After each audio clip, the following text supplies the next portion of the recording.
Greetings, everyone, and welcome to another episode of the ENT Youth Services Podcast.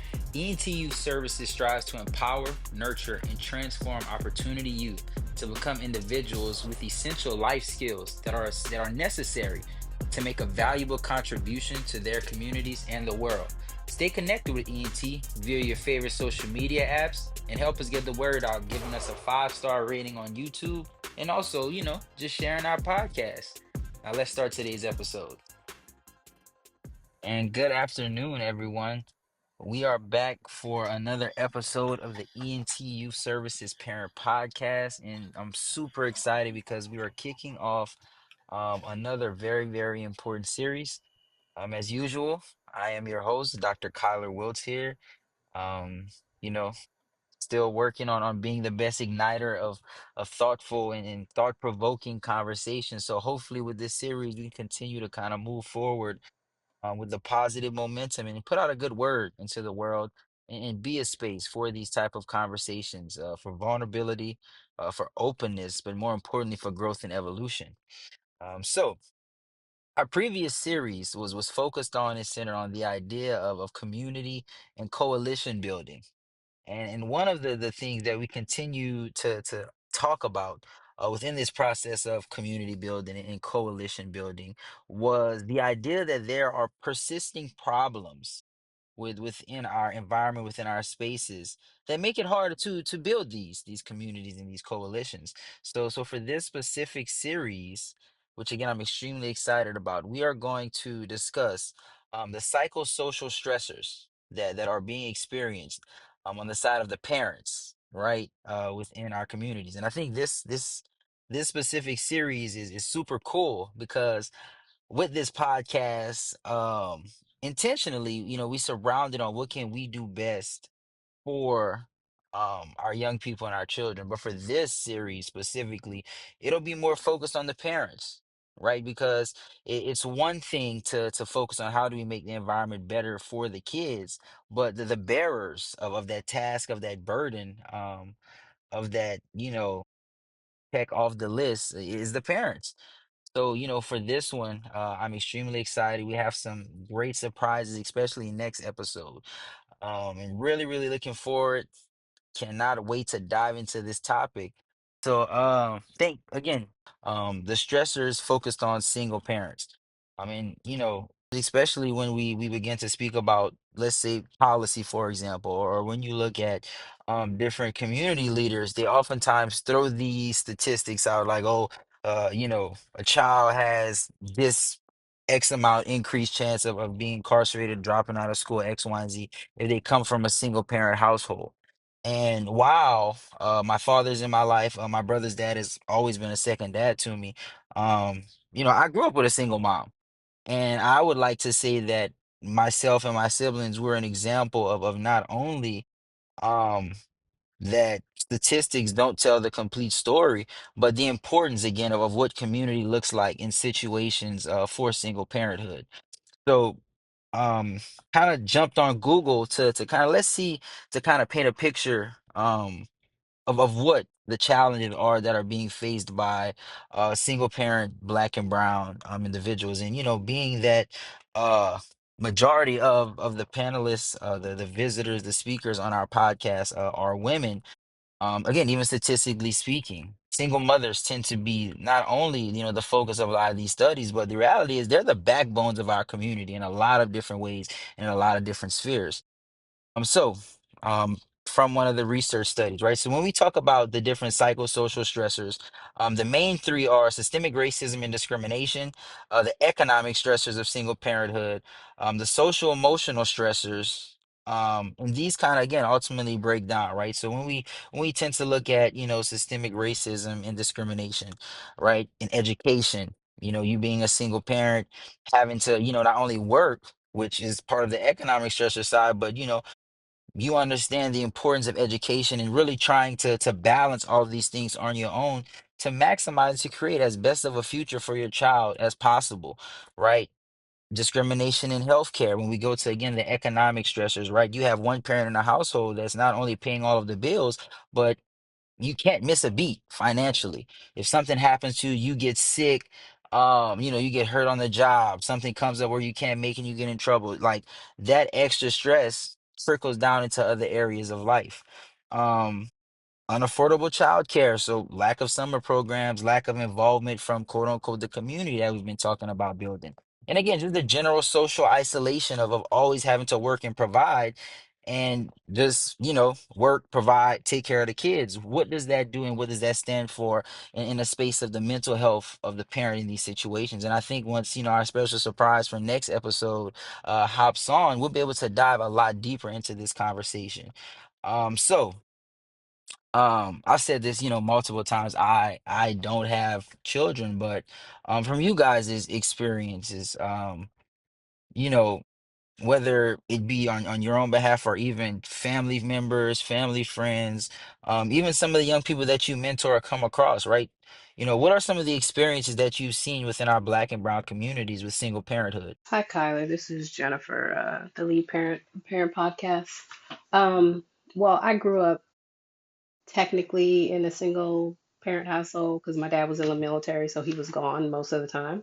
So the responsibility was up to my mother. So, she was a married single parent, in a sense, because she took care of the household. She took care of us as kids, making sure we got to where we needed to get to. We were latchkey kids, so, we were home a lot by ourselves when she started to work and try to build financial stability for herself, not just being dependent upon the military and my father. So for us back then, it just seemed normal. It was, my dad is not here.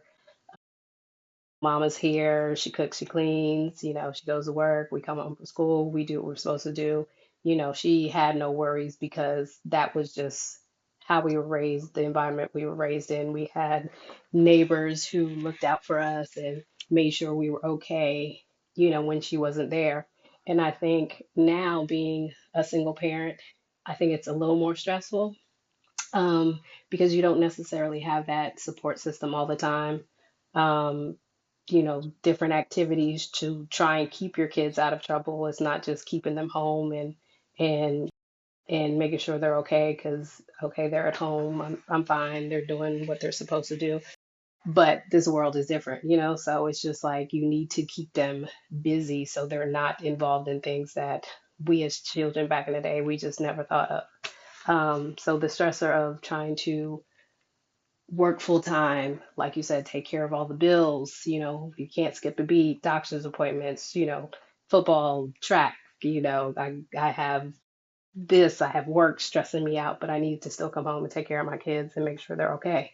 So as a parent or a single parent, I think that stressor wears down on you a lot and it's very difficult because you don't necessarily have that support system that you need to say, okay, well, I can support you. I have your back. I'll watch your kids. I'll do this for you. I'll do that for you. So it's just a different time. And I think the stressors for us as parents now is a little more than it was back then. Not to say that they didn't have the same stress we had, but it just portrayed itself differently. That's a great way to put it.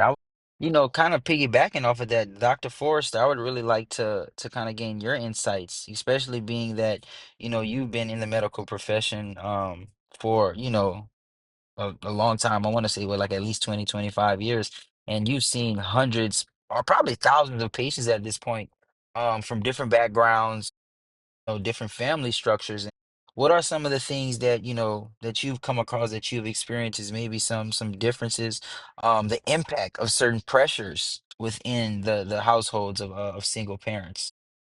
Well, I gotta say, Kyla, so the pressure that society places on single parent homes has the biggest impact because you know people just expect you to have the regular, husband and wife, kids, maybe grandparents, and that's kind of where it ends. So if you don't kind of follow the norm, then you know they frown on you and they have a lot to say, and they really don't take the time to really see what um Jen was talking about, the stresses that these men and women have to deal with, you know to survive and to make sure that they provide for their family and they go out there and they have to actually do. And I'm not taking anything away from the traditional family. I'm from a traditional family, but I'm saying they have to fight twice as hard sometimes to make ends meet, to make these kids, you know, get to school and provide for them. And a lot of times I look at my patients in my patient pool, and I have to really just stand out and applaud these parents. And I know a bunch of them, and some of them are on this chat. And I say to myself all the time, man, I don't know if I could have done what these ladies do. I know some moms who are putting themselves through school, doing all kinds of stuff, and it's just them, but they make it.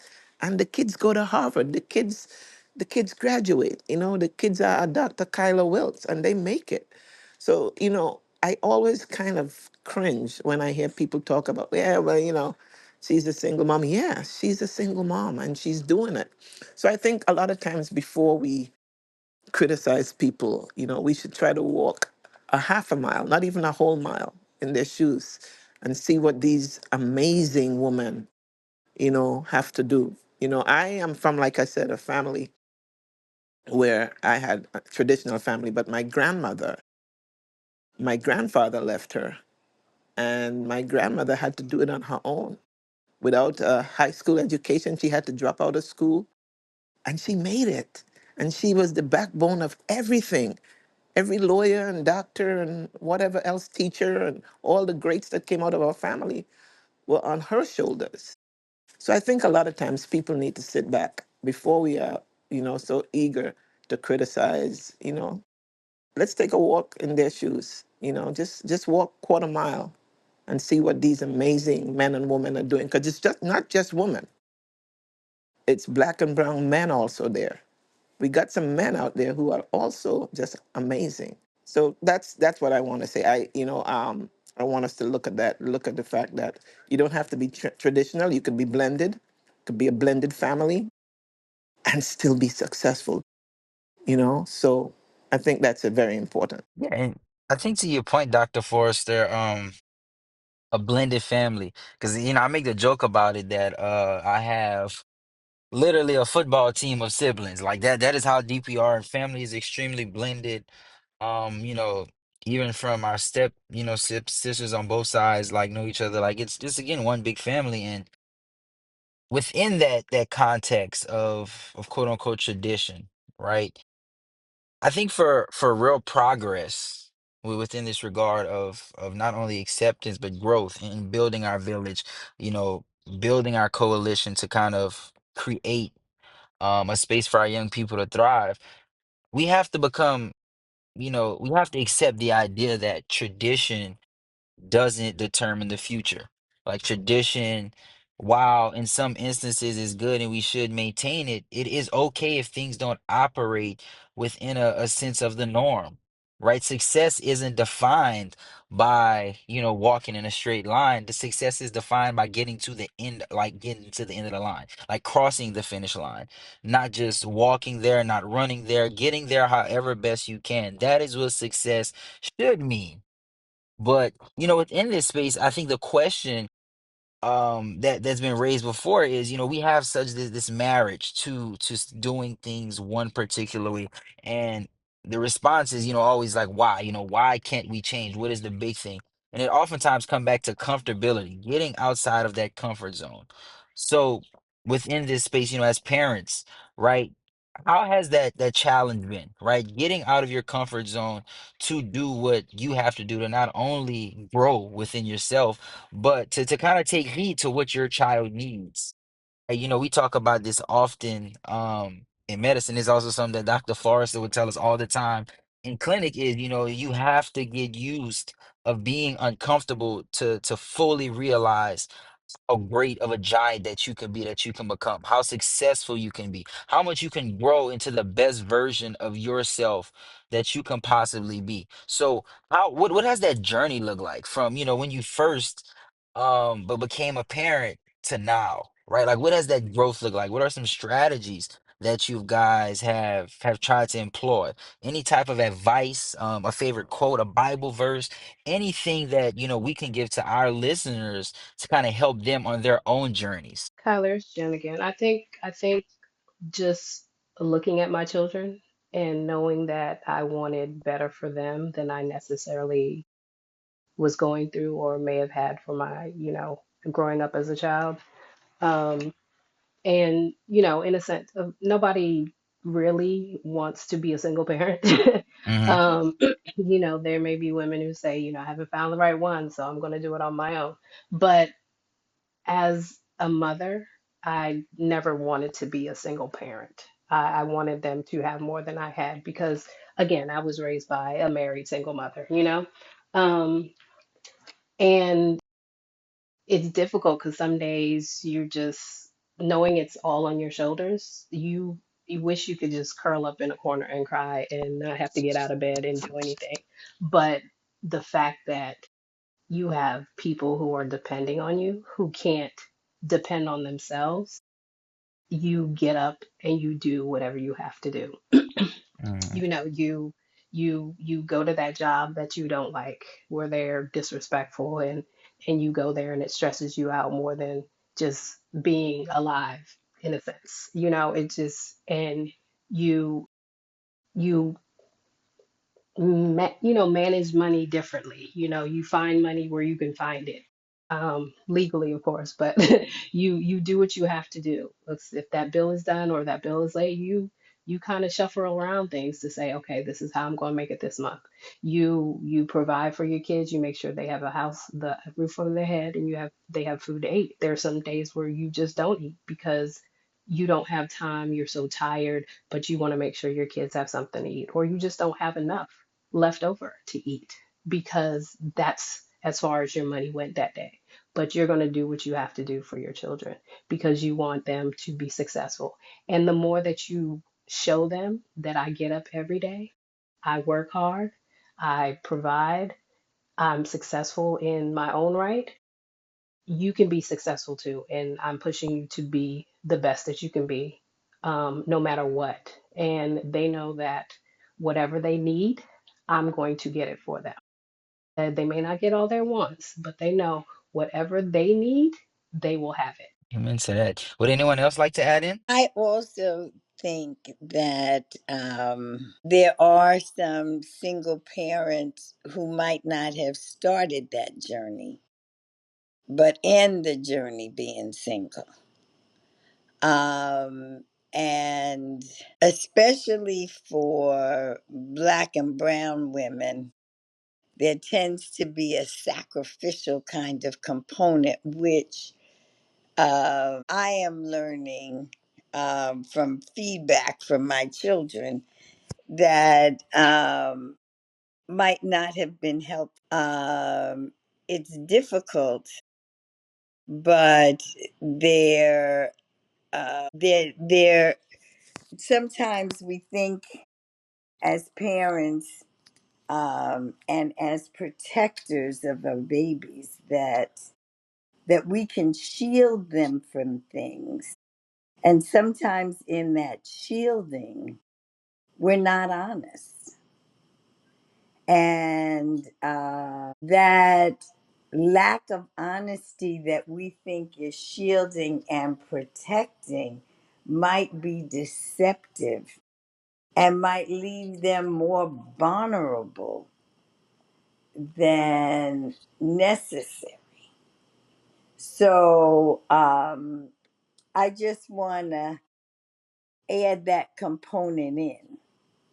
Uh, I remember when I had, during the time that I was a single parent, that, we got to cut back on some things. And, my children needed to pick up additional chores and responsibilities because it wasn't just a me thing, it had to be a we thing. And I think that's an important conversation for single parents to have, to analyze, to appreciate, and to share with their children. Just a different kind of perspective. Hmm. Hi, my name is Diallo Watts, and I am a part of the ENT Youth Partners. I just wanted to insert a short interruption to tell you about our sponsor. Today, our sponsor is you, the listener. Thank you so much for donating to ENT Youth Services on our website. Every dollar goes towards plans to continue our impactful workshops, expand our reach on social media, continue our successful podcast, and so much more. If you would like to sponsor ENT, please email us at contact@entyouth.com. Thank you so much for your continued support. Now, let's get back to the episode. And for all of our listeners, that was the amazing Dr. Perez. Uh, but yeah, so hmm, so it's kind of taking Remind me to send you the check, Dr. Wilson. yeah. Yes, For sir. that plug. I thank you. I am part of your fan club. You are amazing. Yes, You ma'am. Thank are you. the future. I can't wait for you to be a parent. Yes, ma'am. Thank you so much. So, again, piggybacking on what you guys just both said, first off, amazing responses and adding, to this. So I guess within that, in going back to our previous series, right? What does or what should community look like for our single parents? And the reason this is, I'd argue, even more important than anything else that we've discussed in probably the entirety of this podcast, especially from a policy perspective, with the bill that just recently got passed and the potential healthcare cuts, the cuts to hospital funding, which will just kind of trickle down rural areas, and just the domino effects, cuts to SNAP benefits, the cost of living increasing, and I asked this question because history repeats itself. When we date back to the earliest periods of the 20th century, even the 21st century, during the recession, so on and so forth, right? Community, while it definitely was probably in a more traditional sense, has carried us through the peaks and the valleys of time, especially within Black and Brown communities. And some would argue that the lack of community, again, more in that traditional sense, has played an immense role in why there's been so much unease within the Black and Brown communities, especially, let's say in our urban areas where that cost of living, the lack of resources, the lack of things for young people to do has caused an increase in bad things that young kids are getting into because there isn't anything good for them to put their energy into. So with all of these kind of confounding things, these stressors that parents already had to deal with, much less in a modern time, as Jennifer mentioned, with all this social media, all of the bad influences just being thrown at them nonstop. What does the community then look like, or what is desired, in you guys' eyes, in the type of community that you want to build, but also not only the vision of it, but what can we do? Myself included, each one of you, your friends, your family, your loved ones. What can be done to plant the seeds that will bear the fruit for the community that we want to nurture? We got to look out for each other. Okay. You know, I just recently had the opportunity we've been talking about it for a decade and then really got serious for a year. And we just had a party for the people who grew up on my block, Crown Heights, Brooklyn. Um, and I saw people I haven't seen for 50, 60 years. Wow. And one of the things that we all remember was that everybody watched out for us. It wasn't just, my parents overlooking, but we were all responsible. Mm, And Dr. Wilt, you started off with talking about the seriousness of this bill and the seriousness of policy. Many of our Black and brown families were separated, severed because of the policies associated with it. In order for certain kinds of support, you couldn't have a man in the house. So I mean, we as a community need to help decipher those things that keep families apart, that separate them. Working hours, um, picking people up from school, and it takes a village, and it takes a village and different generations to be able to address many of the needs that single parents have. You've got to assume, I know that I had the opportunity to raise a young man several decades after my children were grown. And you know when it was time for after school 6 o'clock, it was like I remember $10, $15 every minute that you were late. So being able to sign off other children, pick them up, make a meal, drop it off. We have to be there for each other and babysit. Young parents need time off. They need to go out. They need to let their hair down or out or whatever you want to call it. We need to step up. So I guess, Lucy, this is Esther. It comes back to the village concept, the foundation that ENT is built on. We need to make sure that we put that village in existence again. Our young people need it. Our youth need it. Our young single parents need it. They need to know that they have the support system. That great support system you just talked about in Brooklyn, New York. We need to establish that safe space in all our communities, so mothers can go to work and not worry, and fathers could take the evening shift and not worry about whether or not they'll come home and their kids will still be alive, or whether or not they would leave and their kids will go out to hang with the negative elements of society. So we really need to be my brother's keeper, you know, and we need to start pushing that, and reassuring parents that somebody's going to be there. That conversation needs to start, and that reassurance needs to start, so that that young kid from Southeast Washington, D.C., or wherever else they might come from, Detroit or Louisiana or wherever, or even from Trinidad, who comes from a single parent family, will have the same opportunity as any kid out there. So we need to push and need part of that movement. Yes, ma'am, absolutely. So, I guess, with that And being said, definitely I'm the just floor is yours, Dr. Perez. no, I'm gonna also say that we have things in our community, entities that we can begin to take advantage of. Be very creative with it.